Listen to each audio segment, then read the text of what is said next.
to the Stranger Still podcast. I'm Kathleen. I'm Miles. I'm Kirk. And welcome back to our deep dive into the series finale of Stranger Things, Chapter 8, The Rightside Up. This is our part 2. You left off with us as 11 is jumping into the abyss for the first time. Which you don't see. Which you don't see. Glad we didn't see that. I know. Could've Just been. feel like maybe too Super Mario. Boing, boing. Yeah. Plus, it's nice to see her surprised when she does show up. So Yeah. The reveal of her up there. Yeah. So Right. in part 1, we covered everything from Vicky and the WSQK and Erica and Mr. Clark, all the way to 11's decision to jump. Welcome in old and new listeners. This is a podcast for positivity for Stranger Things, the tall task of dugging in to why is it good? Why is it good? It's because it's great. It's good because it's great. It's good because it's great. better than good. Shall we just jump right back in? Oh, I'm ready. Yeah. I've been raring to get back to the bit here. This is the best part of this series finale here. Oh my gosh, we have so much still to cover. Crazy. This What is an one episode. Yeah. Oh my goodness. So last we left off with the kids. They were sprinting out of the house inside of Henry's mind world with Max, with Collie, with 11. But unfortunately in the woods, they disappear. Yep. Max holds on a little bit longer, long enough to tell Holly, get to the cave. And Holly is the leader. She's going to get them all there. Dude, crushing it. That's that Wheeler strength right there, Right. baby. Right. Yeah. I'm just going to make a small interjection here. I didn't notice this on any of the other rewatches, but the kid that's got the ET phone home shirt, I want that shirt. I don't know why. It's so nerdy, but I love it, man. I will look for that. Ayo. I love that Holly has taken on the leadership role. Another thing I love is that Derek would rather die than continue to run. Coach Kirk, how did you feel about dipshit Derek willing to die rather than run? Really letting down the team here. And he's so mean about it, too. He's like, go on without me, you shit. Yeah. No. Oh, it's so good. Defiant Derek. Yeah, exactly. Defiant Derek, yep. He is just tired, but Henry appears, and now the urgency is huge. Everyone's getting in the cave. Derek, of course, is the last one loafing up. He gets to the cave because Holly... I don't know, but Kirk, maybe that's just what you got to do for your team is you just have to like portal in, make them feel the fear, and then they'll start running again. Nothing like the fear of God to make you start going. That got Derek going. Yeah.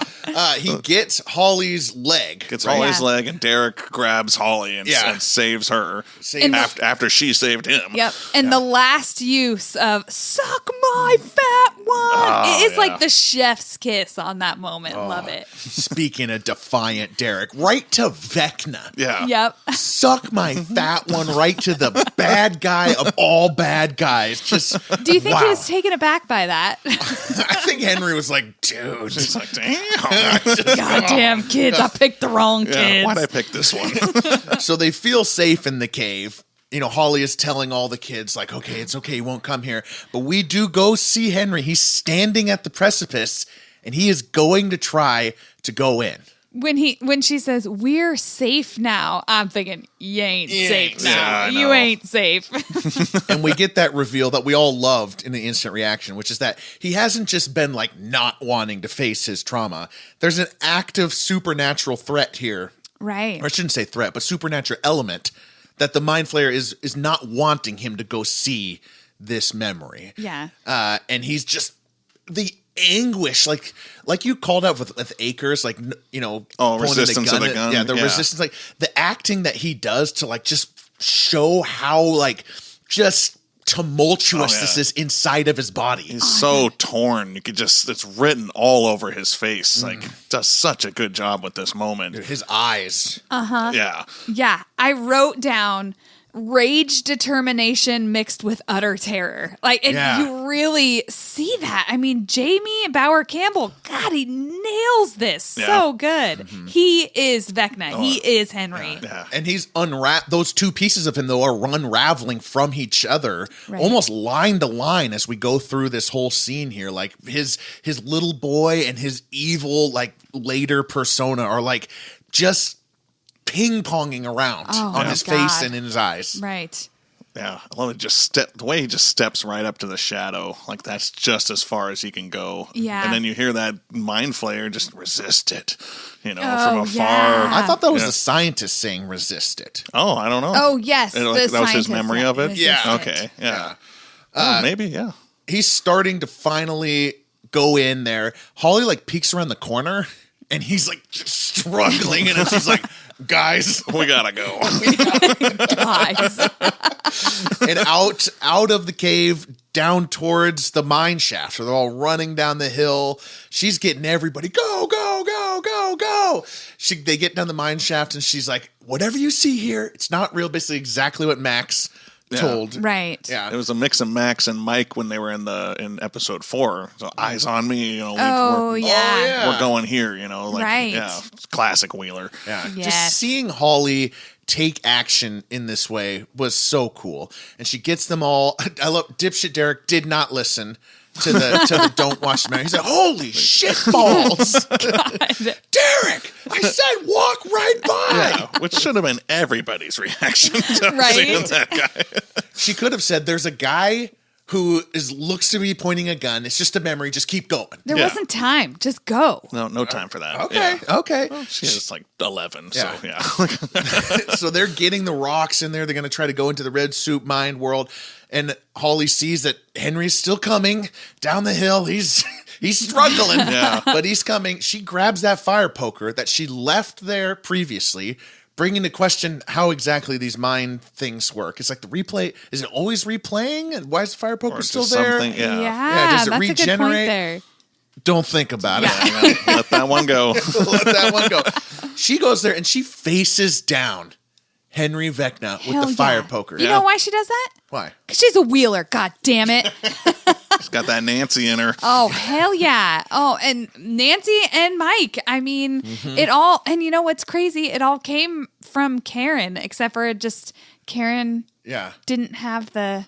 Karen never used it was always within her, and she just passed it on to her kids, but she never used that. Yes, she settled. And they unleashed it. I think that's a great point. Yeah. I do think it comes from Karen.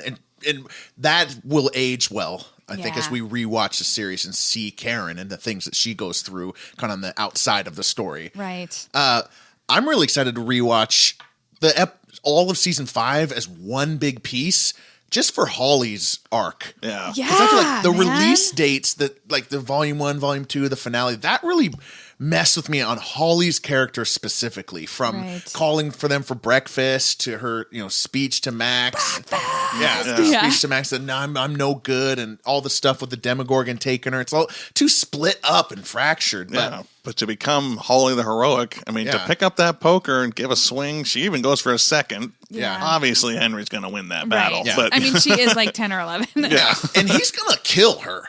I thought so, too. He's going to kill her. Yeah. Like, he is so pissed. And then he hears his own voice. Oh, man.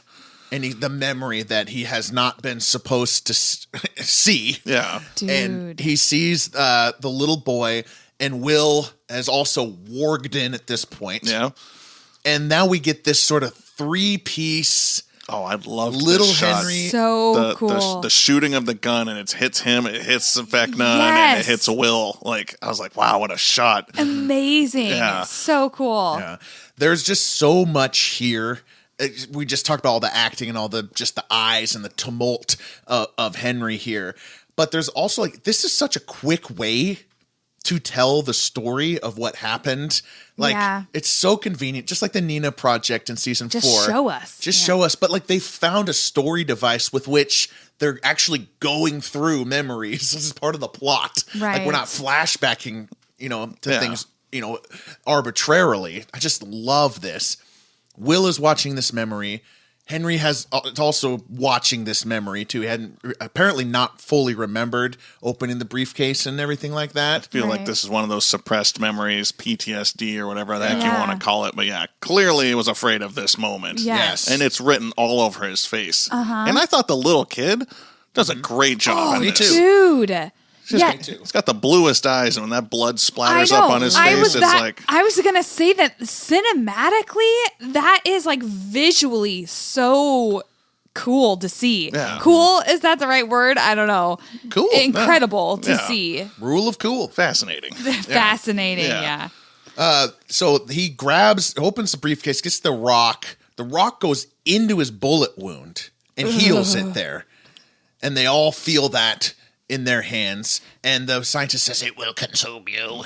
And when he throws his head back, and he's like screaming silently up, like, oh my God, that it was so creepy but so cool. And then he like turns around and like bam, blows out the scientist's eyes. Yeah. Oh, dude. Like not intentionally too. Just it was such a good, just bam, quick, just you're dead, you know. Yeah. And he's scared. Yeah. The terror. He's not just scared. He is absolutely terrified. And Jamie Bauer Campbell, Vecna Henry is seeing that again, almost like to him, almost like for the first time. And he's just frozen. Yeah. Like he doesn't step an inch. Yeah. He is just there locked in that memory, like feeling every second of it. And he looks like the little boy grown up in this moment. This is the most like, oh, he's going to be redeemed visual that we get when he's standing like that. Yeah. And that's when we hear the voiceover. Will is there.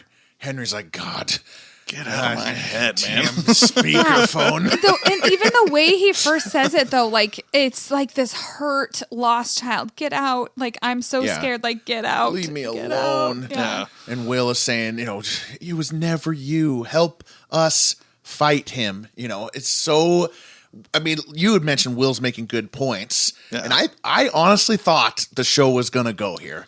Yeah. I thought we were going to redeem Henry and Mind Flayer's going to be the big bad. And that was, we still had like an hour and 10 minutes at this point. Cause I never looked up beforehand, like how much of it was an epilogue. So I didn't know. So there's still an hour left in the episode. It's crazy. Yeah. So I thought it was possible, but he turns. And speaking of the acting of Jamie Bauer Campbell, he's saying, so Will says it was never you, right? It wasn't you. It was the Mind Flayer. It was never you. And he starts talking about the Mind Flayer. You got to resist it. And he says, is never controlled me. Don't you see, William? And it has never controlled me. That voice, that tone of voice that he does, it has never controlled me. That's the boy. Don't you see, William? That's the Vecna. And it's so subtle, like it's not corny at all. It's just I wanted to find like one example of how good this acting is. That particular like sentence with two different voices in it, without any sort of like cornball in it. What a performance. He should win awards. Jamie Bauer Campbell should win awards for this. Absolutely. Dude, you are like nailing that. I didn't even think about that earlier on, but there's a moment in that speech that really strikes me. And I think it's exactly why you said, though, as he goes on and he goes, it needs me and I need it. Yeah. And that's like adult Henry not realizing, but like that is Henry as an adult. That's not Vecna. That's Henry as an adult. Yeah. Where it needs me. That's Vecna. And I need it. That's Henry.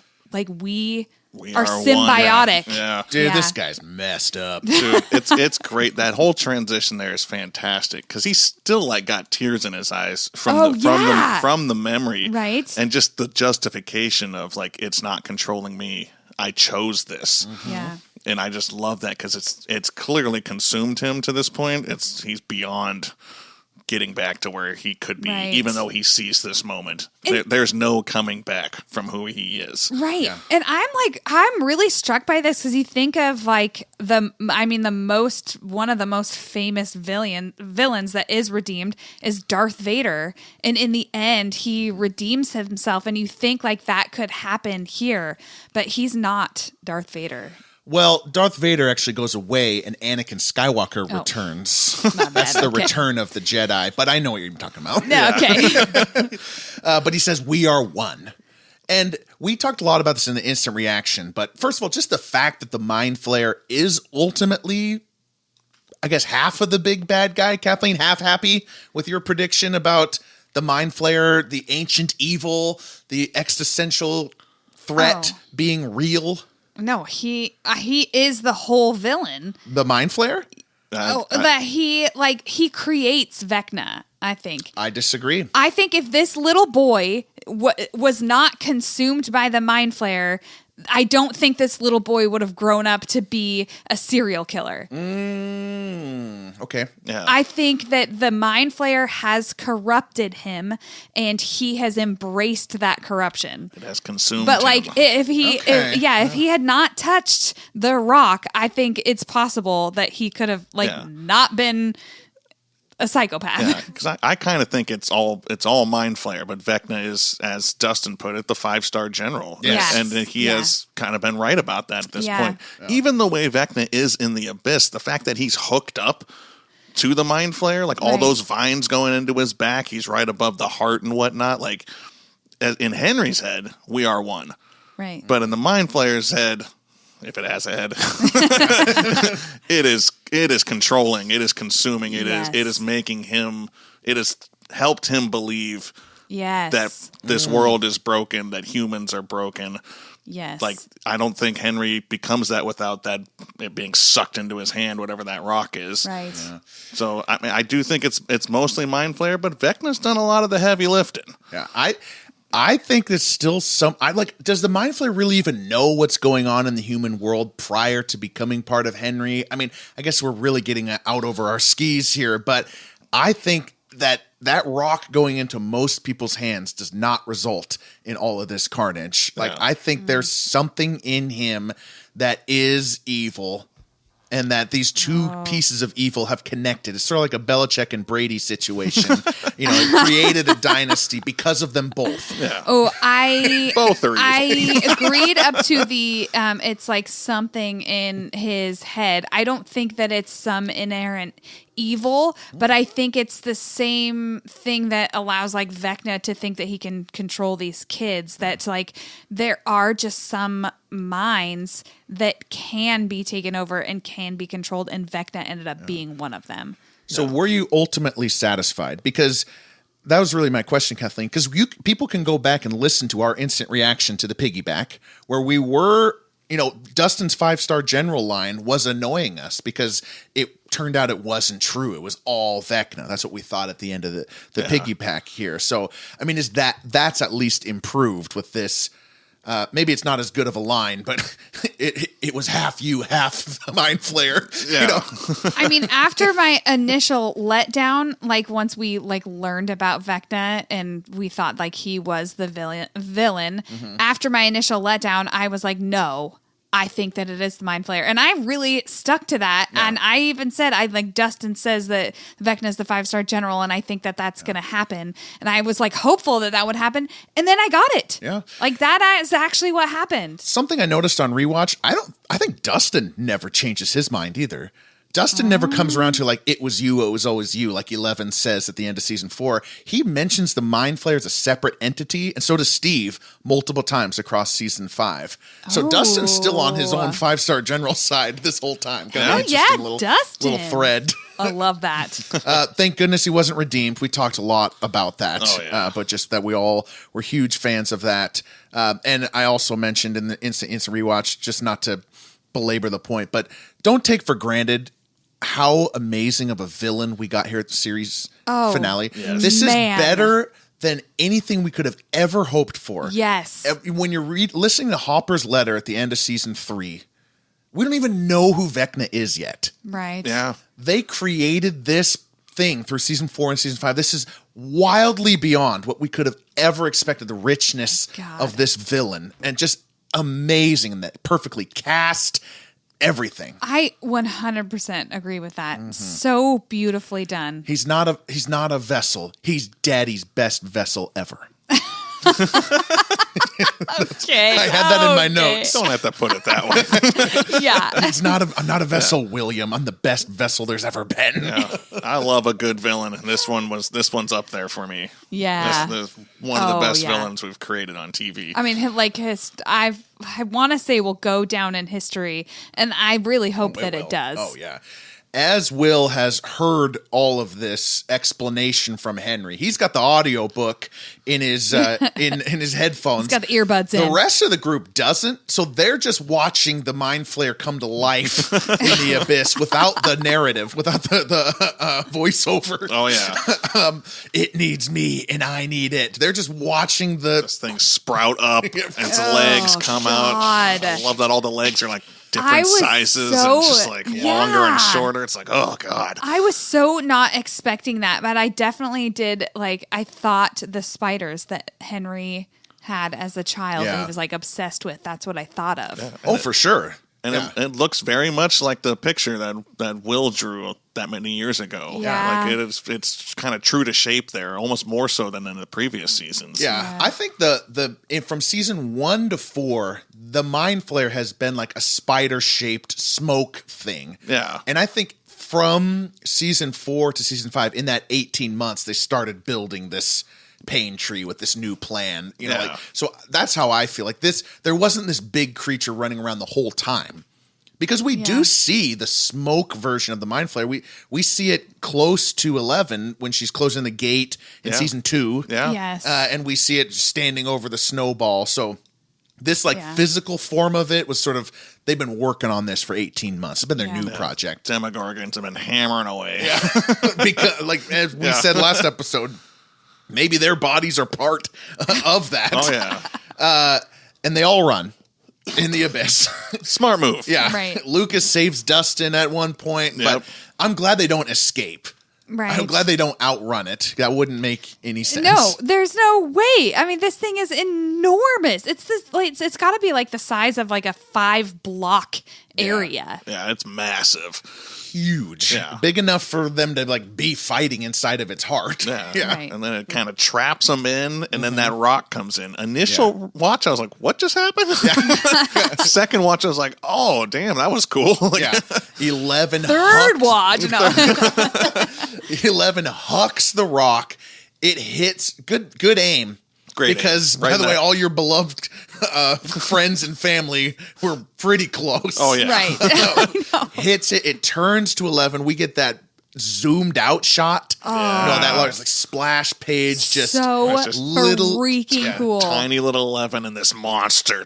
Oh, man, that thing is so big and ugly. Oh, I love it. Reminded me of Captain America facing down the Thanos army when it zooms out and it shows that. Like, just it's Kirk epic. Doesn't know the MCU. Yeah, sorry. Oh, God, Kirk. And then she does something even more badass, which is jump at it and rip through it. Yeah. I just like rips its chest open. I know. I was like, where are we going here, 11? Yeah. You're running straight at this thing. It looks like she's going right in the mouth. Yeah, I know, right? Just the way and then it's it just screaming. like when she rips, it's like I imagine it throws its head back in pain. Whoa! No! Right into the rib cage, And again, wastes no time. She rips Vecna right down. Yep. And now they're gonna have a battle inside of the super meat flayer. You truly do want to die. I love that line. I love that. There's two meanings to that line. Both, you shouldn't have come here because I'll kill you. Yeah. But also, like, I know what you're gonna do. You're gonna kill yourself because you're so, Well, I'll help you to it. Yeah. And the battle commences on two fronts: inside of the Mind Flayer, Super Meat Flayer's heart, and then outside as everyone else starts to attack it. Kirk, just the overall battle, we'll just kind of get to the whole battle here. But Kirk, you had mentioned in our instant reaction, you felt like this was like too short, too easy, the way they defeated this. Are you still feeling that way after a few rewatches? Yeah, I mean, I am kind of a little, it's pretty quick. I like the battle inside. I'm okay with that one. Mm-hmm. The outside battle, I'm like, this massive 5-block monster kills no one. Right. You know what I thought? Doesn't even scratch anybody. I thought is how did they get up onto the cliffs that quickly? Yeah. Like that is impossible. Joyce scaled that cliff in like 30 seconds. Oh, Joyce is back with Will, though. Oh, are they not on the cliffs? I don't think so. Right. Okay. You're right. They're still audio Then it all makes sense. Yeah. She's like, I'm going to sit this one out. Everything outside is a little shaky. Yeah. For the first time in 42 episodes, bullets bother something from the upside down. Yeah. As Nancy fires a machine gun at this 5-block monster, and it's like, Right. stop doing that. Yeah. Like, I mean, why would Stop it even pinching care? me. Right. By the way, the kids are in there. Oh, Did yeah. anyone think of that? Nancy, what are you doing? I think it's a thick ass wall of meat. Do you know for sure, though? Because you're firing a machine gun where the kids are. Didn't have enough time to make that part of the plan. Yeah. But what I did like, and you brought this up too, Kirk, in the instant reactions, was they do use all of their experience to defeat this thing. Which, first of all, their initial discussion about what they're going to do, the hit points and all that stuff, they have that experience from Dungeons and Dragons. You know, they've been for 8 years they've been having conversations like this, so they're very good at that. They know to use fire, unlike the military. Yes. They know to use flamethrowers and all that stuff. And they also know to take advantage of the hive mind. And stab. But if Henry is not battling Vecna inside of there, the super meat flare wipes the floor with these people. Right? I mean, these people. Oh, you mean if characters. Vecna is battling 11? Yeah. The hive mind's a major problem for the upside down here because it's being hit in 2 different ways. The super meat flare is vulnerable to 11's attacks inside of it. Inside, and then there are attacks from Steve and Dustin from the bottom. Yeah. Jonathan with the flamethrower is probably doing the most damage. Oh, right. Yeah, I agree. Speaking of Steve and Dustin, though, this is like 100% different vibe. And I don't know how many people will understand this reference, but Steve and Dustin underneath, like jabbing it reminded me of the movie Evolution. I don't know if either of you have seen it. It's a comedy about aliens that like start to take over this town, and it turns into this huge meaty blob. Yeah. And their only way to defeat it is by like pumping Head and Shoulders into it, which anyway, you don't need to know that part, but they have to go under it to get to its underside to like pump it full of it. And that's all I could think of as I'm watching this, as they're like stabbing the underside. So I had this element of like humor going on as they're trying to take this meat flare down. Anyway. Well, I was in the moment with that. For Eddie. I was locked in for Eddie. Yeah, and with those stabby spears. And it does look like there's like a bunch of like eggs or like juice sacks whatever that are those popping and stuff. Later Nasty. Demogorgons, later Demodogs, and probably. And it's just dumping on Steve and Dustin too. Sick. Robin does say he stinks later. Like something she cannot define. Yeah. So the whole battle, you mentioned the cliffs, the bullets, like this is probably the part of the episode I least needed to rewatch. Yeah. To be honest. And this is a big part of the episode that people have critiqued as well. But again, my pet peeve, don't pretend like this is just season 5. Don't go watch the Battle of Starcourt season 3 and try to track exactly what the monster is doing, because it doesn't make full sense either. Yeah. But it's not about that. It's about the moments. When Nancy's in the cliff and it's coming up, the alien moment where it's just like right at her face. Right. You know, that's all of it is cool because they're using their themes, and we're getting these character moments even in this big, almost like ridiculously scaled Marvel Universe battle. We're still getting the character moments. And it's showing that like every single one of them played a part into the defeat of Vecna and the Mind Flayer. Nobody could have done it without the help of the other. Yeah, and 11 couldn't have done it without the help of Will. Because inside, as they're battling with that carefully raked sand, who's raking that sand? I don't know.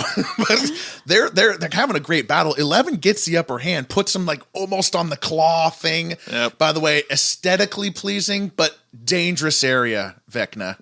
You got all these spikes, all these tooth spikes all around. It's like, dangerous. You got all this sand. You should have dulled those a little bit. Yeah. Kathleen, plug your ears, but Hopper was right. 11 couldn't defeat Vecna. She was going to die. Yeah. Because she went to fight him one-on-one. I mean, I have to agree with that. Like I said earlier in this episode, when Vecna grabs her when the kids are around, right? When she first goes in, and you start to see like she's not strong enough to defeat him. And that's like when you get to this scene, they all needed to work together. There was no way she was ever going to defeat him on her own. Exactly. And freaking love the Will moment. Yeah. And 11 saves Will with the rock so that Will can save her. Right. So it all works out perfectly. Yeah. But when that Henry with his last burst of pure strength just sends his arm flying right 11, he's going to get her right there, and he's stopped, and we get the sorcerer pose again. Will in his strength, like I don't know, that just pumped me up so much. And you know what? It also made me think like how he could have even done more if they all weren't already working together and 11 decided to pike him. Yeah. It's a great moment. I love that Will got involved in this final little bit because that's where we started, right? We started with 11 and Will, really, and they both combine to get Vecna onto that spike. Yeah, snap the arm off. And, kudos to Will because he's still like hive mind at this point. Right. Like he's probably still feeling a lot of this pain as well as we're getting flamethrowed and thrown around. I wish we would have got a shot of that. Yeah. Because I felt like, Will is also like Jonathan's flamethrowing the thing, but that's hurting Will too. Yeah. Right. Yeah. But there's a lot going on. Yeah. But that snaps the arm, gets him on the pike. The flamethrowers have all worked. The stabbing, it's just like, and down goes the super mind flare. Like, Right. And for anybody that doesn't like this, just, it took so much to even get to that point. Right. So if all you wanted was just a battle, you're kind of watching the wrong show. Yeah. Like, it's about the characters. Like, if this battle went on for 20 minutes, I would have been like, what are we doing? Yeah. Right. Like, well, and to your point too, that wasn't even where the battle was supposed to happen. Yeah. Like the super mind flare and Vecna are not ready. The battle was not supposed to be up here.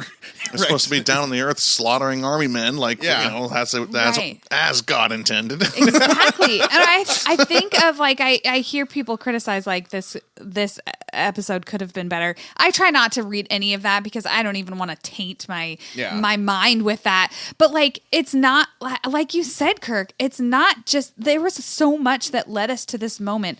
The reason Stranger Things is so good, the reason why this finale is so good is not just because it's good standalone. It's because of every single thing that happened before that led us to this moment. And it's important to have jumped the shark in season 3.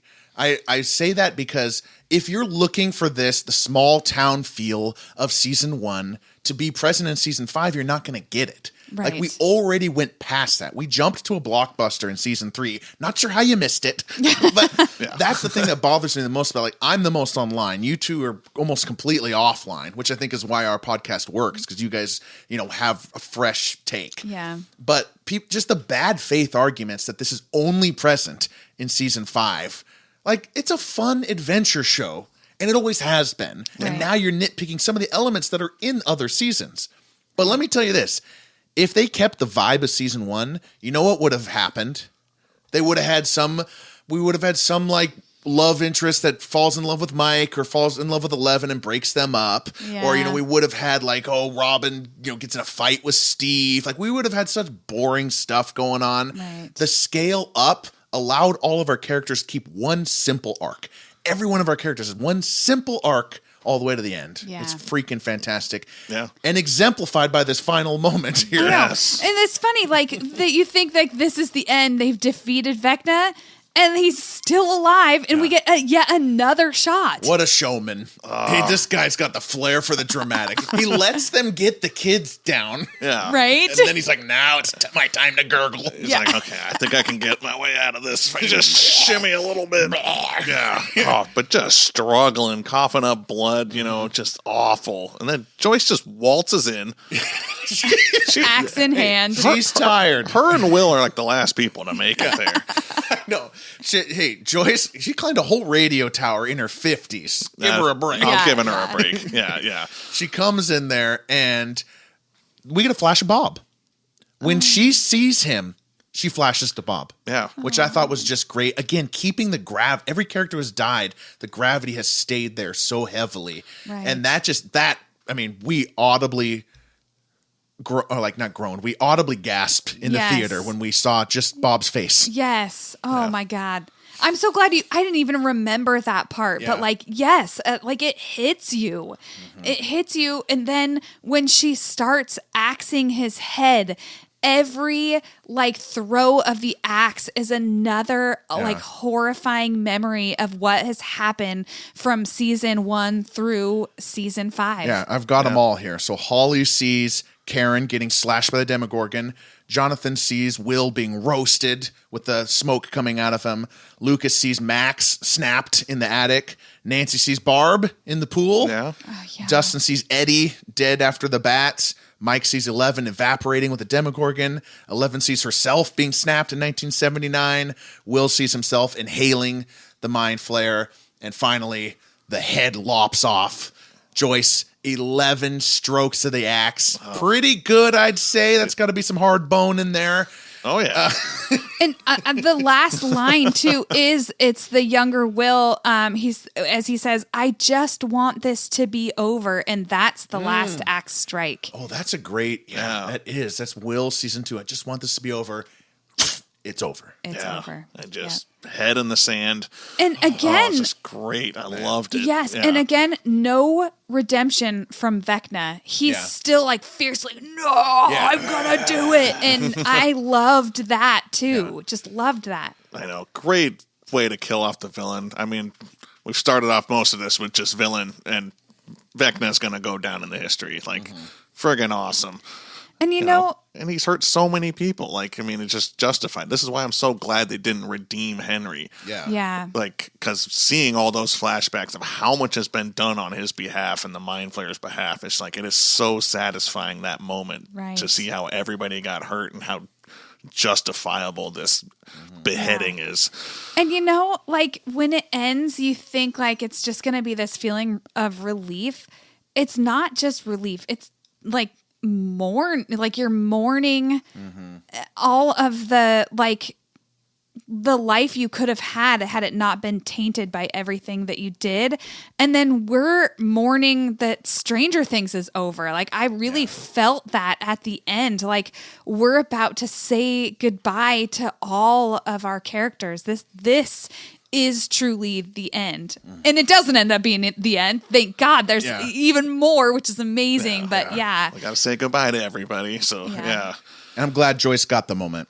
Yes. Just something for her to do in the finale, and she deserved it. She was our main character in season 1 and 2. Yeah. It was awesome. Yeah. I do want to say it does reveal that Nancy should have just shot him in the head at the end of season 4. The fact that this works. Because I had always thought maybe he was gonna take a different form, no matter, because he tells 11 at the end of season 4, you think you've won, you've already lost unless Nancy shoots me in the head. Because he knows that they're there. He knows that they're there with the Molotov cocktails with the guns. When he's I've seen your plan. You've already lost. And so I was like Thor before her. And Kirk doesn't know this. He hasn't seen the MCU. Should have went for the head. I also had two other things actually. Shower thought on the kids' journey. One Demogorgon attack, they get saved. Then they're in a nice little 50s world. Sure, there's some squabbles. They go to the red suit mind world. They're just waiting there. They get saved. And then they watch Mrs. Byers chop someone's head off.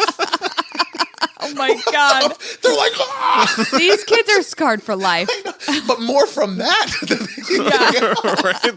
Might have been the hardest thing they have had to watch. They haven't had the whole experience. Right. Dropped into the heart of this thing. My other thing, and I'm really curious to know your guys' thoughts on this. The Mind Flayer abandons Henry, right? Because that thing dies, the smoke goes out of the kids. Yeah. And the hive mind is gone. Because, Will doesn't feel any of the axe, that Joyce is doing. So Henry is not dead, but the Mind Flayer's out. Yeah. And that's kind of sad, in a way. Not that I wanted them to be together forever, but the smoke goes. It's just like, see you later.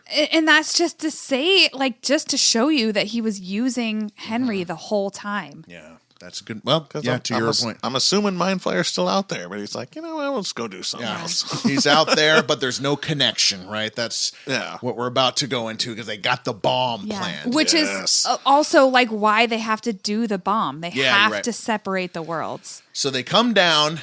Hopper, everyone's okay. Start the bomb. Start Prince. Yep. This is what it's like when doves cry. Great. And first of all, perfect album to play. Yes. And it wasn't the single. It is side 2 of Purple Rain. I misspoke on the instant reaction and said it was the single, and I am ashamed. Deeply ashamed. I'm ashamed for you. And that the B side of Purple Rain is amazing. The 2 songs in the middle there are really good too. But yeah, it does start with When the Doves Cry. They're all happy. They're in the truck. Yeah. Dipshit Derek is delightful. Derek's waving at Mike. Yeah, he's happy as a clam. Everybody's feeling great. God, yeah, the Derek staring at Mike part, that one got me. It was so funny. And Mike, like, hey, like he waves at him, like, okay. Everyone's celebratory. The kids. Robin says Steve stinks. Hopper says he's going to smoke a cigarette. Yeah, as they jokingly pass him on the road. Yeah, and Murray. everything. Yeah. Yeah. Why did they think they were just going to be able to go right back through? That's my biggest guff of the whole finale. I remember thinking this instantly on the reaction. You didn't have enough time to really process it. Yeah. But like when they drive back through the gate, I'm like, what, they're going there? Yeah. And then spikes, and you're like, oh God. Like, oh, but man. it's like, yeah, did not have an escape plan. Yeah. There's plenty of gate holes still, I believe. All these rifts. Like, Move the metal panels again. Yeah. I will say I was so caught up in the moment, just as they are caught up in the moment, that I forgot about the military. And it was like all of this goodness. They defeated Vecna, then just shattered by the military ambush. Yeah. Like, and I felt shattered. Like, as soon as they hit the spikes, I was like, oh yeah. Oh no. Oh crap. These guys again. Right. All right. This is the spot where let's talk about the military. Let's just close the loop on the stupid federal government and everything they've done for 5 to 6 years. Again, they have not chosen to battle the Upside Down at all. Yeah. No. Made explicit by Dr. K earlier in the episode. Nothing else matters. Yeah, just if someone gets in your way, kill it. But we're not fighting a war. Find me the girl, period. Yeah. And Kathleen, you had mentioned like Dr. K, like how meaningfully and passionately she was looking at 11 in the Sorcerer episode. Just another Papa. I'm more convinced than ever that the whole purpose of Dr. K's character was merely to show us that Kali was right. Yeah. There's always a Dr. Brenner. If it's not Dr. Brenner, it's Dr. K. If it's not Dr. K, it's someone else. And that's about it. The crazy genius will always be out there. There'll always be a pile of people willing to follow orders. There'll always be disciples who want to do this. It's all to reinforce Kali's point. Yeah. And I agree. It's always going to be that one person that's in the pursuit of the most powerful thing. Yeah. There will always be that person. Let me ask you some a alternate history scenario. What if the government did battle the Upside Down? Wouldn't they just win easily? No. I think they would have found out better ways to kill Demogorgons, certainly. I mean, I don't know that they were ever intelligent enough to find out better ways. Oh, just napalm it once and you're done. I mean, if the government was actually serious about battling the Upside Down, it'd be a rout. Yeah. The meat monster had no chance against an actually engaged military. Yeah. But to the Mind Flayer and Henry's point, they aren't engaged. They're a bunch of power-hungry jerks looking to use the power for themselves. And you can't see the bigger picture of what's happening. Yep. Yeah. They're trying to, I think Dr. K brings us up about, the Soviets should be dealing with these monsters. We had this figured out. They're just trying to use this technology or whatever it is, the superpower, to get the bigger objective, which is Russia. Yeah. It's Cold War times. Yep. Right. So they're definitely just trying to harness that. And I mean, I believe this is totally to justify Kali's story. This is just military, it's just justification for Henry too. Like, people are kind of broken, and we keep fighting wars with each other. We don't have to do all of this. Right. Yeah. My hottest take is that they didn't save the world. They did not. They didn't. Because had the super meat flare actually entered the right side up, then the U.S. government would be like, shit. Damn. And they would have just nuked it. It would have been fine. The world was never in true danger. They definitely would have been able to kill that monster. I feel like once the mind flayer was fully into our world, it could have infiltrated minds a lot faster and easier and done a full takeover. Maybe all those eggs on the bottom hatch out and there's just Demogorgon fever running around. Yeah. Well, the military's ripping people out of there, just putting them, the kids, whatever. They're just grabbing them, busting them, putting them in handcuffs. But 11 sneaks out the side. If you're watching, you could see her sneak.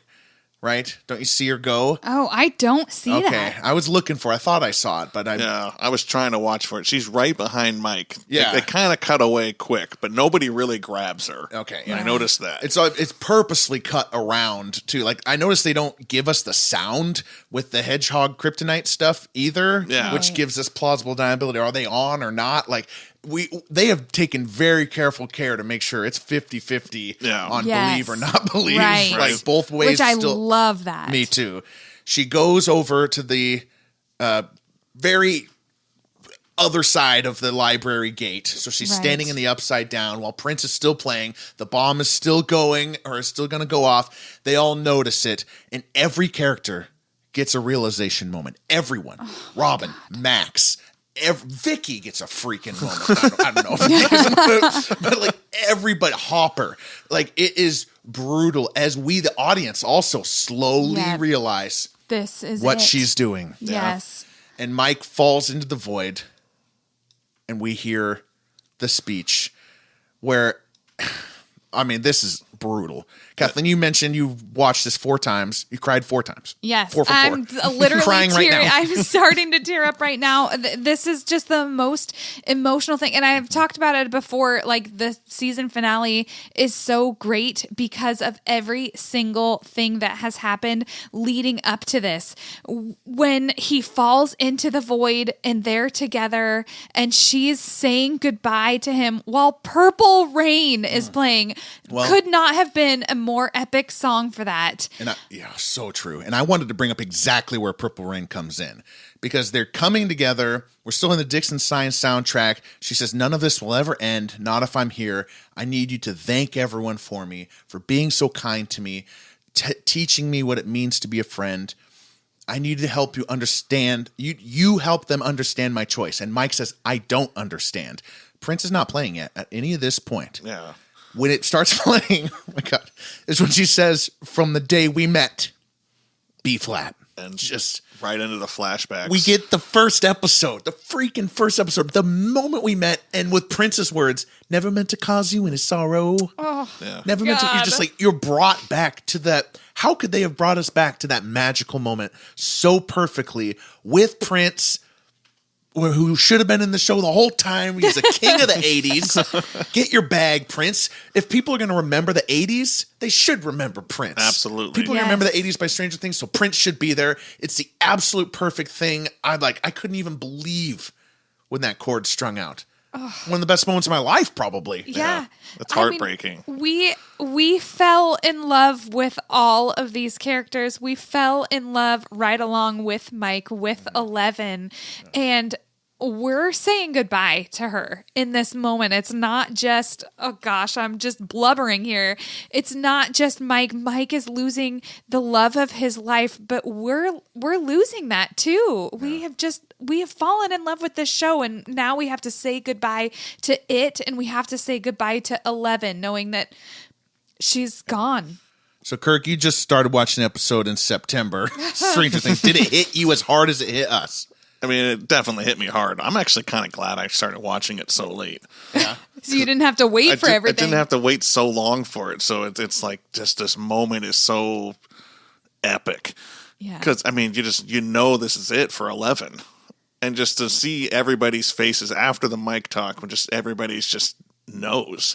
Yeah. Hopper yelling out. He looks so angry and just defeated. Yeah. And it's like, why are you people holding me back? Just they went around to each character, just the shock and the really just shock on their faces that as they yell out. And I mean, there's nothing they can do at this point. Shocking realization. Even the military, some of the military people were like, "Oh no!" Yeah, like, it's absolutely fascinating, and just the Purple Rain when you get into the hoo hoo hoo hoos, and you're like, God. I'm like, this is it. It's actually gonna happen. I can't believe this. Like, oh my God, like, yeah. And it just builds and it builds and it builds and just, oh man, when it finally just, they show the vinyl. Yeah.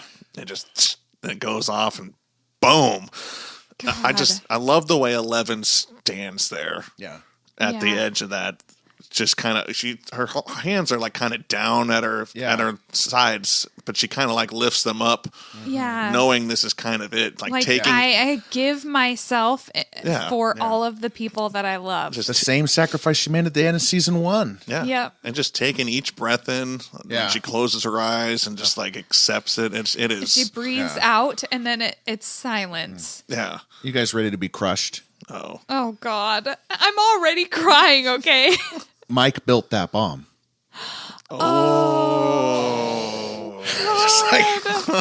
Just this extra stab of the knife as he watches that. Oh my God. That's brutal. I didn't even think about that. Awful. I am just glad had that to do that. I'm sorry, Kirk. I was gonna mention that I was glad that just the way she stood there. Smart of her not to just take a step back and just get blasted by some of the debris. I'm glad. I was like, I didn't want to watch 11 get. That's not how I wanted her death. Her death, like, she died with the disappearance of the Upside Down, not with any like blunt force trauma prior to it, which was nice at least. And I feel like she was kind of protecting herself maybe a little bit. She's got powers. I don't know any of that. But was the kryptonite on? We'll get to that at the end. Yeah, we'll get there. But when it goes to silence, it's just complete and utter silence. I mean, we were in the theater. The theater was complete and utterly silent. And Mike is looking at the absence of the gate with this like hollow-faced walk up to where the gate was. Like it was just the most empty feeling. It was so horribly heartbreaking. It was just terrible. Even on the rewatch, I was kind of like watching the other people around, because they kind of flashed to like Hopper, just this almost having to accept this moment. The army men are not resisting anybody at this point. Yeah. Right. Everybody's just in flat out shock. Like, I think that, and the army knows, like, well, we're not going to be here anymore. And, I think for a lot of my like headcanon, a lot of those military people are like, wait, it was just this like nice little girl. Because that's clearly not what they've been told to begin with. And I mean, they see the like devastation on all of her friends' faces too. Yeah. They kind of break from Dr. K here. Yeah, I think a lot of them do. Even though Nancy just shot a bunch of them. Oh yeah, that was a few hours ago. Some people are like, "Why'd the military let him go?" It's like, well, I don't know. Why'd the military let him go after season 1, 2, 3, or 4? Right. But yeah, it ends. Goodbye, 11. Goodbye, Upside Down. Goodbye, Meat Wall. We hardly knew ye. Great explosion too. Just the tearing of like the middle school and the high school and the Wheeler house and like all of that destruction there was really well done. Fantastic. Yeah. But thank goodness we get 40 minutes of epilogue. Insane. A super snowball. Remember how much we loved the snowball, yes. Kathleen. It was one of our favorite things of Stranger Things 2. And we get this beautiful moment, which we needed so much because we never got any like normal life with these characters this whole season. Right. Like we started right in the quarantine. So this all hit so hard. I feel like actually the epilogue is actually the best part of the episode, and that's saying something. Yeah. Yes, I know. God, we're given all these gifts of our character resolutions that they did not have to give us. Yeah. They could have ended. Oh, they had so many times. If it's the end of the series, you got to give us the goodbye. Yeah, and I think they do. They really do this well. 40 minutes of it. Well, this episode's going to go a little long, this podcast, because we still got season 5 awards to do. Oh boy. And our music moment, feeler moment. We'll probably be like an hour and a half, but I'm not going to skip stick over this with stuff. us, please. Yeah. We start the epilogue with Robin back on the mic at WSQK. Jimmy Fast Hands has let her sit in. Yeah, how's he back? I know, he just strolled right back in. Quarantine's over. All right. It's 18 months later. We're now in 1989, spring of 89. And Robin says the soldiers are gone. The Big Mac is gone. Downtown is normal now. Quick insult to the bowl cut for Will. Right. We see Steve has a baseball team, so he's not there to do the sound effects. Pretty cool moment. Derek on the catcher. Did you catch who was pitching? No, who's pitching? Thomas. Oh, He's like, God. he's like, here we go, Thomas. Here we go. Oh my Hopefully God. Steve can talk some sense into that little shit. Oh my God. I wonder what his ERA is. Oh yeah, That's funny, Kirk. Good I know. catch. I did. I thought it was funny when I heard boo. it. Yeah. But and what song is playing over this, which we've already talked about before? Landslide. It's one just of yours. such a melancholy song, but that's also so hopeful, and it is what you are feeling with this epilogue too. It's just the perfect song choice. And she says the class of 89 deserves a standing O. The class that battled the Demogorgon. She doesn't say all this stuff, but we're thinking of it. They had Yes. the missing boy. Or I guess from the town's perspective, they had a missing boy. They had a bunch of power fluctuations in season 2. Yeah. There was a mall fire that a bunch of our people mysteriously walked to while it was closed and died in there. Massive earthquake Massive earthquake along no tectonic plates. and a quarantine. And a Yeah. quarantine. So Yeah. that's what they've been through, that she's referring to there. And she puts on the Pixies, which is classic, like college kid in 89 right there. Yeah. Here Comes Your Man. We flash over to Lucas and Max, and they're looking so much older here. Like, the hair for both of them is looking good. Yes. Max is healthy. Yeah. And Healthy skateboarding. Skateboarding. Right. She's in great shape. She's in the actress is in Spider-Man shape. Dude, she's about to join that's the what- MCU. Oh, yeah. is that what she is? Yeah. I didn't even know that, but I thought like, dang, girl, you've been working out. I know. Like, I saw that too. It's like, oh, she's about to be an action huge star. Yeah. star. Yes. They have their little moment. Like, you're looking good. She's like, why are you in your gown already? Yeah. You're looking super 2 hours dorky. until graduation. Yeah. Love their Classic relationship. Max. And then Eric with the gag me with a spoon. Yeah. Yeah. Which just like they've got so many like little 80s like or even 90s like barf bag we mentioned Oh, and yeah. holy shit balls. Yeah. But Right. like gag me with a spoon. That's a great one to work in there. And then Dustin's mom. Dustin's Yeah, mom. taking Taking pictures. the That pictures. is, I will tell you right now, that is how I imagine I am going to be when our son graduates high school. I will be Dustin's mom, sobbing, trying to Yeah. take pictures. Oh yeah. And hopefully our little boy will be Dustin and very gracious Yes. about it. Oh, Dustin was so sweet to his mom here. Yeah. I know. And she deserves it because he has put her through the ringer Absolutely. the last few seasons. Yeah. Dusty, someone just died there. Yeah. And then like the opposite is Hopper Yeah, being Jonathan- filmed. Good God. Jonathan's got to direct a perfect memory. Yeah. Like, this is classic young, Could make my ambitious mark. Yeah. film director. Oh, yeah. You get one more take. Okay, one more take. One more take. One more take. And then Karen calls Joyce and says, "Where's Mike? Is he there? Did he come home?" And Joyce says, well. Look how the turntable. I'm just kidding. Because remember that happens, right? The opposite happens. That's hilarious. Well. Look who can't find their son now. Oh, that is good. I didn't think about that. Oh yeah. my God. We find out that Mike, he is fairly predictably at the spot where 11 evaporated this time. Disappeared forever. Disappeared forever. They're putting up the memorial. Hopper thinks he knows where he might find Mike. And this talk, get the waterworks going again. Because my God. this is one of the most powerful messages. I guess I'll go first. But this is like the most powerful message that a show like could responsibly give. Not everything works out in the end, but just find a way to accept what has happened. Know that the future is unwritten. So just make a choice to try and live your best life and don't try to understand, don't try to justify. It's like impossible. Yeah. You have to move on with the impossible. I know that sounds impossible, but guess what?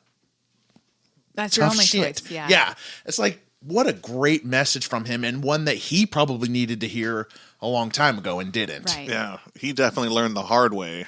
And it's wonderful that he kind of was able to pass down that knowledge before Mike went down the path that he describes first. Right. You blame yourself. You don't want to move on. You don't do this.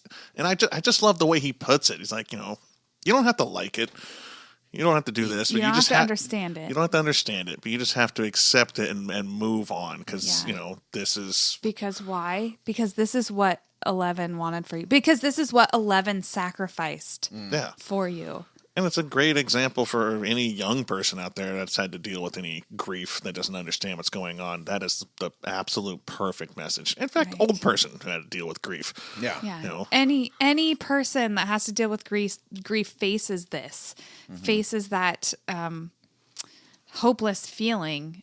But really, the best thing that you can do is to move on. Yeah. And I thought there was a tinge of acknowledgement that they both somewhat, now maybe I'm reading this into it too hard, but a tinge of acknowledgement they both somewhat the whole time knew that 11 was going to have to go. I don't know if I'm seeing that, but I'm interested to rewatch the series and see that Hopper and Mike are both desperate to protect 11 in their different ways. As they're talking about here on the bench, I had a plan. It was a child's plan, all that stuff. But I mean, all series long, they tell 11, it's going to be okay after we do this, after we do this, after this. Like, I think deep down, they've both always known this wasn't going to end with a happy ever after. Right. That 11 wasn't going to see the 1990s and the Bill Clinton administration. Yeah. I'm so sad for her. Yeah. Hopper says, we got to go to graduation. You're going to graduation. And ultimately it works, yeah. It does work. Mike gets there and Karen has the moment there. That was a sweet moment between Mike and Mom. Oh, that one broke me the second time down. That she didn't ask any questions about it. Yeah. Yeah. Just her saying, I'm proud of you, just simple, obvious. I was just like, oh man, that just reminded me of graduation and my mom. And I was like, I don't know why that one hit me second time around. It was a good moment. Yeah. And then Dustin gets up there and gives the great speech, which, starts with what is really on one of the themes of the show, which is in the chaos, I made connections that I never would have made. Yes. Thinking about all of these people together and all the reactions that we got out of these characters, it only came from the threat of the Upside Down. So somehow good came out of good chaos. All this horror. He's all talking all about unity, acceptance of individuality, and how everything that they went through allowed all of that to happen. You are struggling with your emotion. I am. Kathleen am hard. And I shouldn't say struggling, but it's funny to me. One of my questions on here is how many rewatches will it take till we don't cry when we watch this part? And the answer is, I think, more. Because more than four. More than four. Not only have we not gotten through a rewatch without crying, we can't even talk about it without crying. We're not watching it right now. We're just simply talking about it, and I can't even get through that. Oh, man. Oh, and he says he's a valedictorian, so he's giving the speech. I just have to point out, valedictorian because Susie hacked in and changed one of his grades. That's right. Does the principal know about that? Yeah. Definitely not. Yeah. He's just a square. Yeah. And what do you? They're broken up with Susie, right? Dustin's not with Susie. Yeah. I mean, he couldn't even keep his short-term relationships, much less long-term relationships in that interim. But and then he goes in full Eddie mode. Exactly what Eddie said to do. Hell yeah. Yeah. I love that. I didn't even really realize that at the moment, we were watching it, that he really is doing exactly what Eddie says that he's going to do. Yeah, this place is a shithole. Yep. Yeah, just rips it off. Don't conform. Go full hellfire. Don't conform. Yeah. And just I love that speech. I love Dustin's mom in this moment. I have to pause it every time. It cracks me up how fired up she is. Yes. The last time we see her, she's crying over pictures, but him going anti-establishment and just the conformity. Yeah. He's like, yeah, let's go. I love that. When we didn't watch the finale with you. When we first came to watch or talk about it with you, that's the first thing you brought up. Yeah. Was Dustin's mom listening to the graduation. Everything you could have taken away from this episode, that's what you took away the hardest. It cracks me up still. How many times do I have to watch this until I don't laugh at that part? I'll never know. And he sets off the cannons, or Erica sets off the confetti cannons. Yeah. Everyone's cheering. It's an awesome moment. Stacy invites them over to a party, which is kind of cool because I know. I love that. It's come full circle. The first season, she just like can't even deign to be around him, but all of the walls have broken down that like now he's cool suddenly. But I love that he's still a nerd, and she's like, yeah, totally. Like the stuff that he's talking about, she does not get it. No. No, he totally blows it. He's like, I was trying to do a Belushi thing, but like in a Hughes film. And then she's like, okay. And like, definitely know what you're talking about. And he looks to his friends like, what did I say? Yeah. I thought he says, why did I say that? Oh, okay. I thought he said what he said. It's just like still the nervousness. He's not some stud now. Oh, yeah. Right, I love that. Let's go to the party. No, Mike's got a better idea. Yeah. We'll come back to them. Now let's go to the roof. WSQK. Jonathan, Nancy, Robin, and Steve are up there talking about their last year at college. Yeah. God, and they're like adults now. It's just kind of bizarre to see that. The thing that keeps striking me is Nancy's Princess Diana style, like down to a T. The hair, the like coat jacket with the shoes and everything, the narrow pants.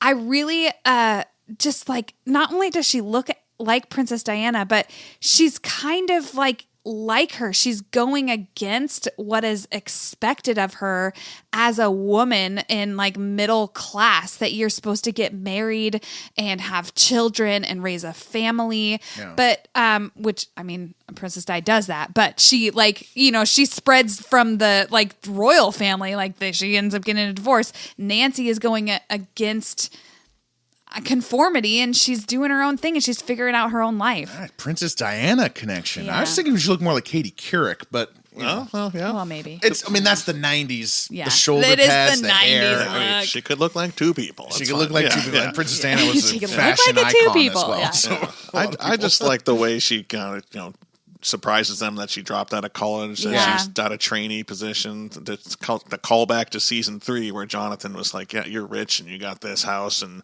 you don't know what the real world's really like. And the fact that she's kind of accepted that, and she's like, you were kind of right, and I needed to get into this, and this is what I want to do, and I'm going to earn it. I'm going to figure out the real world. Yeah. And I love Jonathan's movie, The Consumer. Oh, my God. Eats and only gets more hungry. It's like, okay, that is a 20-year-old. The more you eat, the more the hungrier you get. Yeah. Oh, my God. Anti-capitalism. Yeah. A separation of the audience. Everyone who is our age, in 30s or 40s, knows that they're not going to be getting together every month in Robin's uncle's basement. Yes. And everyone who is young is like, at least they're going to be getting together every month. Like, being an adult is knowing that those gatherings don't happen. I know. Yeah. That's kind of what's so bittersweet. I'm glad they did it that way. Yeah. Because when you're that age, you kind of think, oh, yeah, we made a plan. This is going to happen. And then obviously life just gets in the way. And if you haven't seen anybody in a month or whatever, you just kind of stop making that plan so much. You make plans for people that you really love, and you spend holidays or birthdays, and it just doesn't happen as often when you get to our age. But like at that age, you could definitely see why they would think we're going to keep doing this. We'll meet up in Philly.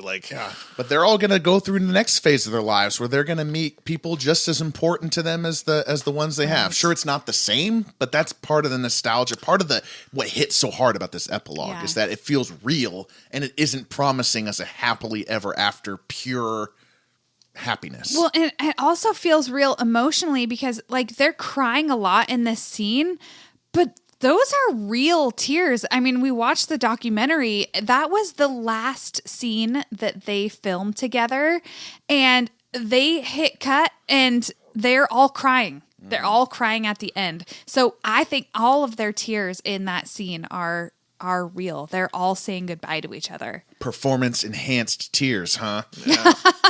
That's not fair. You have to act without the circus. That's method acting. We're good.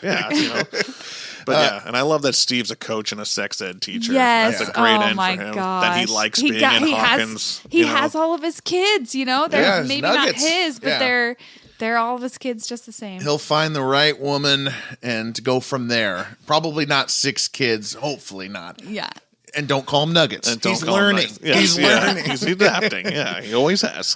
Then we go to Enzo's, where Hopper and Joyce are eating. And Hopper, first of all, Kathleen, you were thrilled that this was not the date. Yeah. Clearly they've been here. Yeah, the waiter walks up and greets them by name and says, "Always a pleasure," which suggests that they lived their life after the Upside Down disappeared. Yeah. They did not take any moments for granted. They went to Enzo's. They had their date and then some. They clearly come here regularly, just cherishing their relationship, knowing that every day could be your last. And I thought that was a little beautiful touch right there.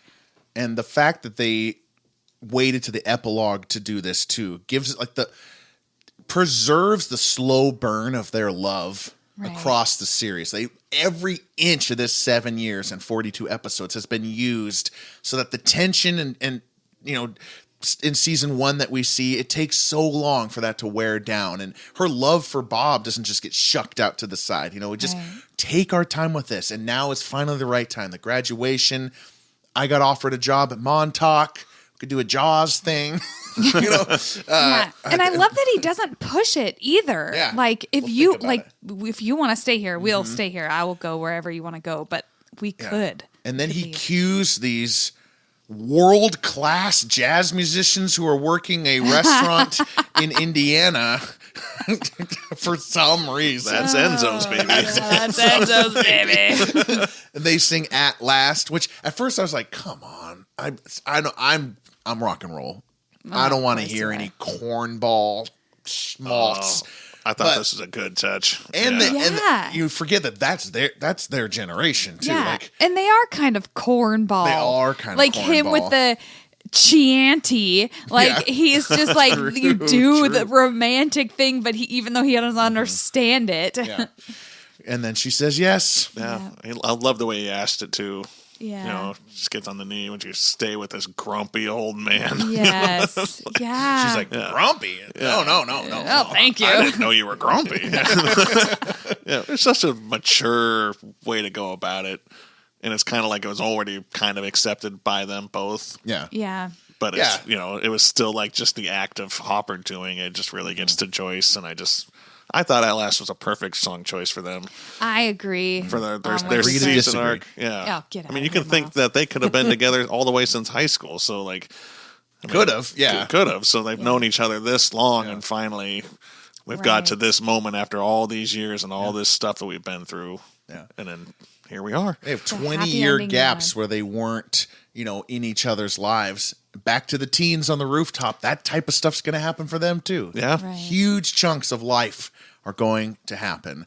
And now we go to the final scene. Oh, man, this scene. We go to the basement of Mike Wheeler, the Wheeler house, untouched by the Demogorgon attack, by the way, the basement. Remember, the Demogorgon never got down there. That's that was nice. Oh, yeah. I called that out when it happened. I was like, okay, we still the basement's fine. At least we're just remodeling upstairs for sure. Yeah. But we still got the basement as it was in season 1. They play the game. Max is pissed. We talked a lot about all this stuff in the instant reactions, but just love that they figure out that to call the mage. They have this fun. And Max, the way that I forgot how it starts, the way Max says, "I thought you were supposed to be some master storyteller. God, You're it's a piece brutal." of shit. And they're all like, "Oh, damn!" You're like peace and happiness. What are you talking about? And he goes through and says, the story keeps going. The Zoomer and the Knight get together. the bard, studies at the university, the Will the Wise. Yeah, it's just beautiful. I mean, like, you get to see everything that you ever hoped for them. Lucas and Max's stalwart love for each other goes on exactly how you felt like their relationship was early on and how you wanted it to continue. I just love that. I completely disagree. I think it was so immature at first. Oh, well, and to watch it mature was a surprise. What I am saying is like Lucas's love for Max never wavered. That's what I meant. That stalwart love. And you see that just carry on into a more mature thing. That's what you always have wanted for them. Yeah, that's what I meant. That's what I meant. I was just talking about like how unlikely it seemed in season 2. Yeah, go ahead. And I love the little flash to the movies too. Yeah. That was great. Yeah. And then Dustin, like, he's continuing his curiosity voyage. Again, what you would expect. And then still has that great relationship with Steve, who pulls up with his trailer. He doesn't have the kids yet, but he's got the trailer that he wanted. It's so beautiful seeing that. And then, of course, Will, you see him in a place where he's accepted for who he is. The chance at love. He's around people that he could develop like lovingly relationship with, and it's just so beautiful that we get to see that. And the storyteller. And the storyteller. The storyteller keeps telling stories, but there's one story he can never tell, the real story. And this is one of the best parts of the entire series. The choice for Mike and all of them to believe. Yeah. Kirk and I are obviously on the we don't believe. We think 11 really died. God. Kathleen, I believe. you believe. I believe. But what I've really come around to in the last 30 days is that it's beautiful that Mike believes. Yes. Beautiful that they all believe. He gives the whole story about Kali saying, something we don't know that she actually said, which is it doesn't have to end for you. And 11, escaping past the soldiers somehow down the thing. And that the biggest evidence for this is I was in the void, but yet the kryptonite was there. How did she cast the spell to put me on the kryptonite, right? I still think all rewatches still 50-50. You guys agree? Like you really cannot point it one way or the other. But I think that's why it's so beautiful. Why this end scene is so beautiful. It's good that they were careful about this. It would have rang hollow to have her survive. She had to make that sacrifice. So for the story, that was the right thing to do. But they somehow gave us all a way to have what we wanted without ruining that story, without ruining the importance of her sacrifice, giving herself up. They allowed us to have that little amount of hope. However unlikely it is, we can still believe in that hope moving forward. And that's what's most beautiful about it, is the hope that we can choose to believe that she survived if we wanted to. Maybe I'll have a month or two where I do want to believe for a while, and then I go back and forth. Yeah, it's up to me. Yeah. And every person in Stranger Things will be asked this question for the rest of their lives. Yeah. Yeah. I mean, I'm cynical. I mean, but I think it's a great way to cope and to think about it that way. Yeah. That they're in a better place. Even if you don't fully believe that she's off in Iceland living a life in a small town or whatever. You can think in the afterlife, you're in Iceland in a small little town with the people you love. You're living what you want to do. And so it works both ways. Yeah. And I want to add, I read somewhere online that they actually, for that tiny little snippet of a scene, they flew Millie Bobby Brown to Iceland and they actually filmed it there. Mm-hmm. And so I'd like to believe that even the Duffer brothers on some level believe that she survived, that they were willing to, they could have manufactured a place to look like some faraway land, but they didn't. They actually flew her all the way to Iceland just for that tiny little part. Well, I support you in that, but I have a Duffer Brothers factoid as well, which was that this was the ending of season 1. And they only ever wanted to do season 1, which was for her to sacrifice herself and die. So the Duffers on that side, probably do not believe. But, I don't know. But again, these are the two sides. But that's the importance of the story. Like, Yeah. she had to die. She had to sacrifice herself for the story to be epically great. So she's in Iceland. Are you guys wondering how close we were to these two waterfalls? Because we have been to Iceland. We're about 45 minutes away from it at one point. Wow. When we were there. Dang. Yeah. If it would have been a 3 waterfall, then we would have gone. Yeah. It was only a 2. Mike promised 3. Oh, man. Well, 3. it's just that we need to go back just so we could be at that spot. Right. And then they all say they believe. They put away the books, say goodbye to their characters, to their childhood. Just a moment to touch our own childhoods, which is just a beautiful thing. How often do you get that? Like, just felt that, like, wow moment where it's like they're going into another place. Mike up the stairs, but it's not exactly the end because the kids burst down. Holly, Mary, Rebecca, Josh, and dipshit, delightful, defiant Derek. And exactly how Stranger Things started. Yeah. It's so beautiful. And they didn't have to do that. They did not have to add that part with the kids. It's just so beautiful that they wrote that in. I love that they have no idea how to even start. Oh, yeah, I know. I know, right? Holly's just like, I'll be the dungeon master. Oh, yeah, why do you need to be the dungeon master? Because this was my idea. And it's my house. Yeah. I think they had to have that in there. Yeah. The passing of the generation or the ending of childhood, everybody can kind of relate to that. You know, graduation day was a good one, like, to put that in there. But this was like the real, like, oh man, yeah, I really am not a child anymore. Mm-hmm. Yeah. I'm grown. I'm moving somewhere else now in my life. Yeah. You know, and I just thought it was great to represent that through the Holly and the Derek and that group of kids to see how far Mike and the rest of the group has gotten to this point, that journey that we took with them. Yes, and also to see like what all of their sacrifices were. They were for these kids that they used to be able to grow up and be kids. Wow. It's just beautiful. Closes the door. David Bowie comes on. And it's over. Be heroes. Which now means something totally different. Instead of like we could have been heroes or we possibly were heroes. Like, I don't know. It's just awesome. All right, let's do our after 2 hours and 40 minutes of this episode. Let's do Kirk's funny moments, Kathleen's feeler moment, my music moment, and then stick with us, folks. We got our season 5 awards. Yeah, right. This will probably be our longest episode of all time, but that's okay. I think we can get right through it. Kirk, funny moments of the finale. All right. I've already mentioned Dustin's mom cracks me up on graduation speech. I'll never stop laughing at that. I like Lucas's sucking Armstrong when they talk about being interdimensional space travelers. Yeah. Murray's got his little good news, bad news comments. Great. But I love Hopper in the video at the end, right before he goes to the bench with Mike. Yeah. Jonathan loses the bed sheet. Oh, yeah. Just leave it. Just leave it. This isn't The Godfather. Yeah. Just one more take. One more. His utter resentment for having to do this. How many times he had to do it. It's a classic Hopper moment where he's like, I'm allowing you to do this, but I will not take this much longer.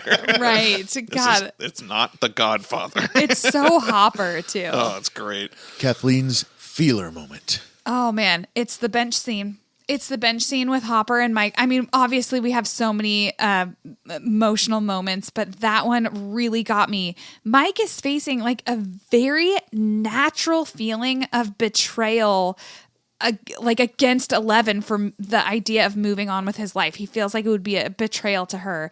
But Hopper, Jesus, he has transformed completely from where he was in season 1, the beginning of and then from the beginning of this season as well. His growth has been crazy. And all this time, he hasn't been able to trust that 11 can make her own decisions. But in the end, he does trust her. He trusts her. He accepts that her decision was the right thing to do and that she was strong enough and grown up enough to make that decision. And he accepts it. And that in itself, I think, allows him to move on, like knowing that I mean, she was making the right choice, as horrible as it was for him, as much as he doesn't understand that he had to give her up. Like, that allows him to move on. It's just so heartbreakingly beautiful. And I think he doesn't agree that it was the right choice. Just agrees that it was her choice. That it was her choice, Yeah. yes. That it was her And that's choice. an important part of his just great speech to Mike. I agree. Yeah. Music moment. I'll stick with the end here. The Dungeons and Dragons scene at the final scene of the epilogue. We get 3 orchestral pieces all back to back here. It is not the Dixon Stein production with the synthesizers, but it is 3 Dixon Stein songs that we get right in a row. But they're arranged for strings and piano and much more typical movie and story time thing. I don't have them to play because they haven't really been released, but just go listen to that. Go watch the whole scene. I'm about to talk about the entire scene here. As Mike tells the future of Dustin, Will, Lucas, Max, and Mike, we're getting the piano riff, the first lie, the first I love, bum bum bum bum bum bum bum bum ba na na na na na. That we've heard that everywhere across the seasons. We hear it as Jonathan and Nancy are sleeping together for the first time at Murray's. We hear it for Robin's coming out scene with Steve at the mall at the end of season 3. 11 and Mike, when 11 says, I love you too, at the epilogue of season 3. We hear it when Joyce and Hopper are making out in the church and go on their date there. We hear it when Will is hearing Robin talk about her coming out scene at the earlier part of season 5. We hear that all the time. It's the love theme. It's the move forward with a new level of appreciation for the person you're talking to theme. It's called The First I Love You. But we're getting this orchestral piece. Then, as Mike starts to talk about the plan and what he thinks happens, we're hearing like Cauley and Eleven's theme that happens a lot in season 2. It's in a score track called Escape, but it's also in a much more epic score track called Sisters in season 5. That's the bum bum bum bum bum bum bum bum bum bum bum. Just so good. Oh man, I love it. But we're here. There's strings. It's piano. It's all much more mature, much more realized. Feels like it's part of like Jurassic Park, or something like that. I called that out earlier. And then of course, predictably, once we get to the pure emotion of the Dungeons and Dragons thing, we get the kids' theme, but orchestrated with piano, with strings, no synthesizers, no fuzz, no warm, fuzzy production, basement style analog stuff. And at first I was mad about that, to be honest. I wanted the fuzz. I wanted what I got in season 1. But isn't that what they want to? Like, it's over. Yeah. It's new now. It's the same songs. We're getting the kids on dun dun dun dun dun dun dun. We don't get the way it used to be. It's an echo of it. We've heard that across the whole series. The kids' theme is just amazing everywhere. And for it to be here, to be in the orchestral version, it's like not quite right, but it's so right. Yeah, it's like nostalgia is a form of grief. It's like this coming of age. This has happened, and now we're looking back on it, and it's not quite the same. It's now 90s. And we're still George H.W. Bush is president, for crying out loud. Like they're about to go through a lot of coming up here. Oh yeah. They're probably only 15 years away from a Netflix account. Watch their own if show. You think about that. But unlike them, we can go back and press play on their childhoods and go back and hear that fuzz and warm basement analog production of the Dixon Stein soundtrack. It has been slowly going away. Season 1 and 2, the music is much more my style than season 5. But what a great little part. Go listen to that whole scene and know that it's those 3 songs, and I think they're very, very specifically chosen.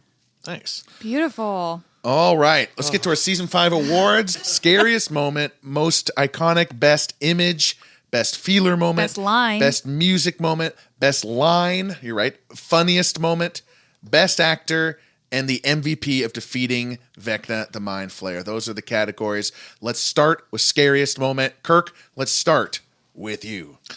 Honestly, I don't know if this is...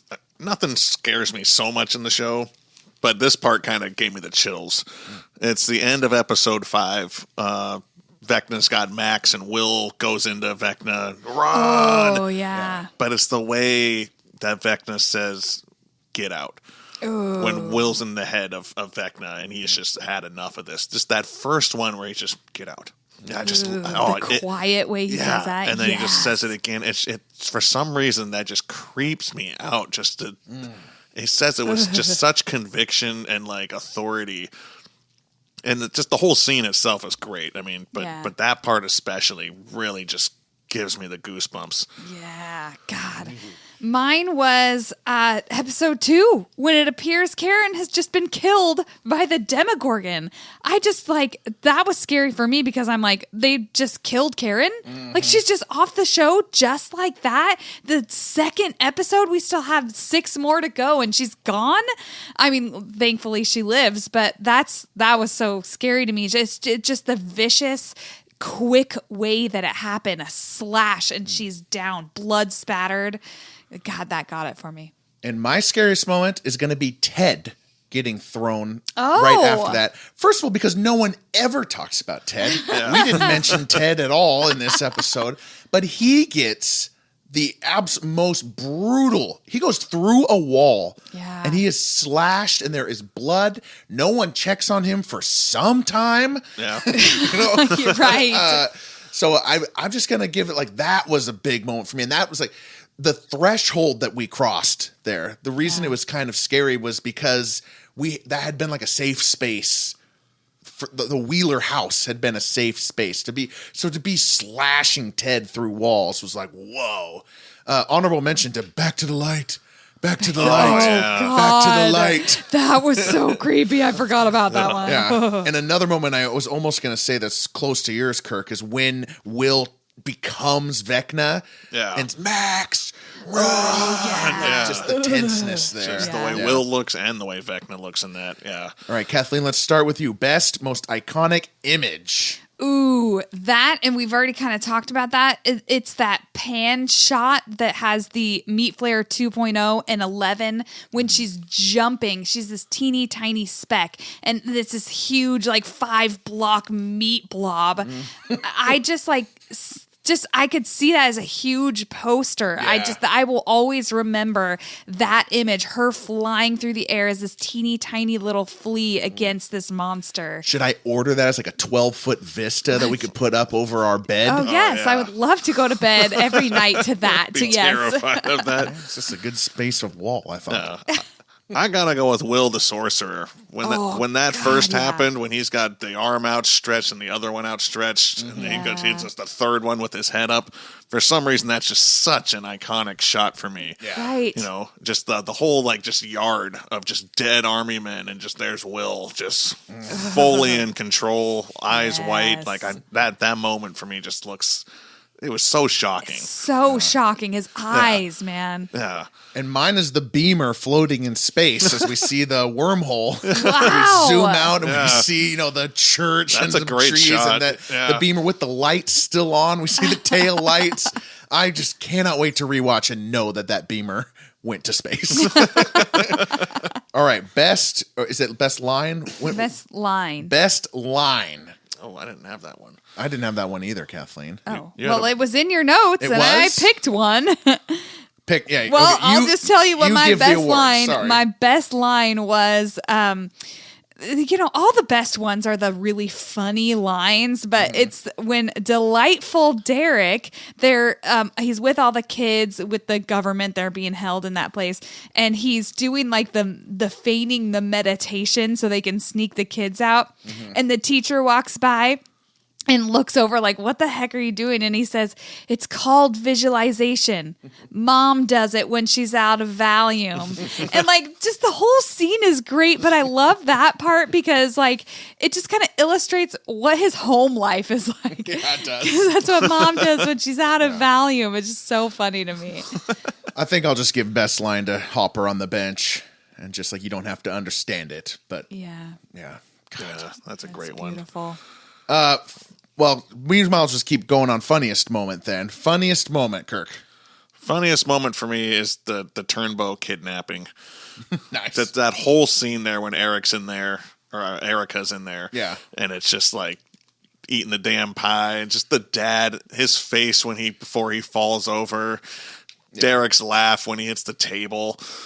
And just Erica comes in full serial killer. Should have ate your damn pie. Yeah. Like that whole scene just cracked me up, man. Oh, mine is Karen must have got it with her wine. And just those one more classic 11ism where she doesn't know how weird the thing that she's saying is. Oh yeah. Hopper just what?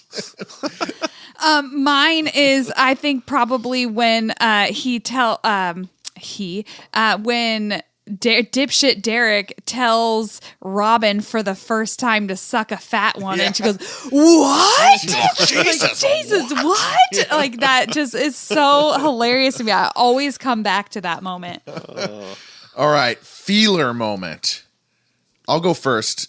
I know the feeler moment, music moment, funny moments are hardest for those of us who have had to give 8 of them already. So Kathleen, you've had to already give 8 feeler moments across our deep dives. And one last time, my feeler moment is Purple Rain. I mean, I tried to pick something more normal, but never meant to cause you any sorrow, never meant to cause you any pain. How can I pick anything? That might be the feeler moment of the series for me, so I just went with it. Oh, that was mine. Yeah. Okay. That was my feeler moment. Yeah. Nothing will be better. That will be the scene that is remembered. Purple Rain is always now forever going to be associated with Stranger Things. It was already such an iconic song. And like just to become like the biggest feeler moment of Stranger Things that is just now going to be a part of our culture. Yeah. Like really, is beautiful. Yeah, I had that as well, but I had one backup. Okay, good. Which was Max coming out of the coma. Oh yeah, thank you for having that backup. That was good. I love that. She's been gone for so long. Just I thought Lucas does such a good job in that as well. And just when Sadie Sink gives that are you sick of Kate Bush, and just that smile after that, and just they're so sad, but it's such a happy sad too. It's like I don't know. It's just such a sweet moment that we'd been waiting for the whole season. Right. Yeah. Right. Kirk, how about your music moment? Well, I went Purple Rain on this, but I mean, Prince itself, side 2 of Prince. Yeah. I mean, you could even throw Dove's Cry in there. I mean, it is the fact that they got to use that and it's such an important moment of the series is absolutely fantastic. Yeah. I mean, that song is great. I've loved it even without the show. Yeah. That's just it's a classic, and now it's got a whole another generation that can appreciate it in a different light. My music moment's Purple Rain as well. Purple Rain cleaning up at the awards. I tried to pick something else, but how can I ignore it? Yeah. Well, Miles, my moment was also Purple Rain. It was just nothing could be better than that. And especially when you think of the history of Prince as well. He's never let anyone use his music before. Yeah. Purple Rain's in 0 things. Yeah. And yet his family allowed the Duffer Brothers to use this for Stranger Things. That just goes to show you how iconic this show was, how beautiful this show was, how rooted in love it was, that they felt like Prince's memory would be honored by allowing them to use this song in the show. It's just beautiful. I have about 20 honorable mentions for the Dixon Stein soundtrack. I will get to them later. I've got one too, and it was the kids' theme at the end of the Dungeons and Dragons, because it was just so beautiful to me. I love that you picked that for your music moment for the episode. But I've got 20 that they actually did, like their actual season 5 score track. Okay, because they wrote that, but they didn't conduct those. They don't do that. They're synthesizer guys. So I got so many, but just shout out to them. And the show is not the same without Kyle Dixon and Michael Stein. It's not the same. It's not as good. Yeah. Yeah. The music makes it. Yeah. The score always gets underlooked. Yeah, it does. But it makes such a difference. All right. Best actor. Kirk, you said you had this one pretty solid. Give me some Vecna. And Jamie Bauer Campbell. Yeah. Jamie Bauer Campbell, man. I love a great villain, and he humanized it so well. Mm-hmm. I mean, he does great in the costume, too, because he's, like, in that costume. It's not just some CGI Vecna. So, like, that's great. But his moment at the end when he's in the cave and just that whole scene of him getting to that moment of him getting shot in the hand and him being accepting of the mind flare, it's written all over his face. That, the manipulation, earlier seasons with the kids, like, he does so good. Like we said earlier in this, he needs an award. Yeah. He's absolutely fantastic. He is Henry. He is Vecna. Yeah. It's amazing. Well, mine, I have to say, like, I think that he is the actual best in a season 5, but I chose Gaten Matarazzo for Dustin because it's just amazing. There was not one scene in which I thought his acting fell short in any way. He was so convincingly Dustin every single scene that he played throughout season 5, throughout the series. To me, he's just amazing, and I'm so excited to see him in more stuff after this. I mean, me too. He's gonna be in more. You know it. He's just too good to not be in more new iconic roles. Leveled up in season 5. Yeah, totally agree. I think both of those are probably the two right answers. I looked at Mike Finn Wolfhard because I thought he really carried a lot of the major moments of this series this season and didn't screw it up. There's a world where some of those moments are screwed up. Yeah. I also, had a shout out for Dustin as well. And of course, Vecna and Jamie Bauer Campbell, but I'm picking Holly. Wow. Nell Fisher. And I thought she brought something special to the season emotionally, but every line reading is great. Yeah. I feel like her performance is going to age better and better, the ups and downs as season 5 kind of coalesces together as one season. Yeah. And I mean, she just like Robin in season 3 or Max in season 2 or Eddie in season 4. She's the one thrown into the action this time. And it's just fun to see her, and I thought she did a great performance. So, what's her name? Nell Fisher. Nell Fisher. Okay. Yeah. I love that her name is Nell. All right, final.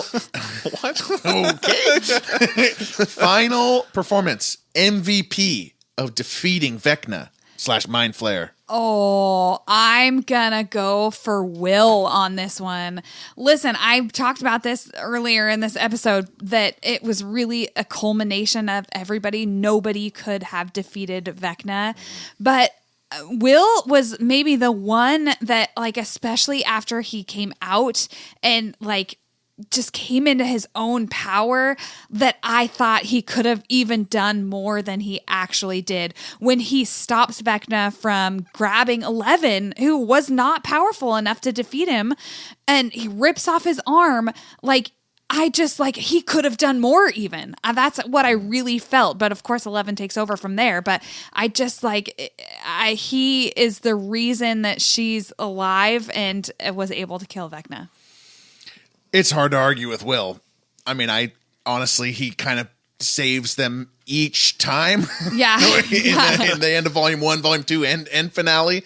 But I am just going to give it to 11, partially as a consolation MVP for not giving it to her in any of those seasons where she should kind of always get it. Yeah, yes. She's the LeBron. I mean, that's why I didn't pick her, because she's like so obvious. But the offhand comment I made earlier, which is that Will isn't alive to save 11 unless 11 saves Will multiple times across the series, but also within season 5. I mean, it's like she just casually got him, in chapter 6 and brought him back out of his trance. We just take for granted the things that 11 is doing. Right. She is, she's the MVP. She's the glue. And because of everything we've just talked about, she ultimately makes a sacrifice that ends everything for good. Yes. That's why she's MVP. I know. She really is. She really is the MVP. Yeah, you go ahead. Sorry. You make a solid point, but I went with Will too. Okay. Because, just everything Kathleen was saying as well. But, early on, figuring out, the hive mind and how to tap back into it, figuring out what's happening with Holly. Right. All that early stuff that you kind of forget about in volume 1 is a lot of Will. Yeah. Yeah. And his strength, his arc this season was great. But, like you said, without 11, he's still hooked up to some tube, probably. Yeah, right? Yes, I know. 11 is always going to be the true MVP. I mean, nothing beats sacrificing your life to save the world. Yeah, or throwing a rock at the super meat flare. It's like it's all just taken for granted what she does.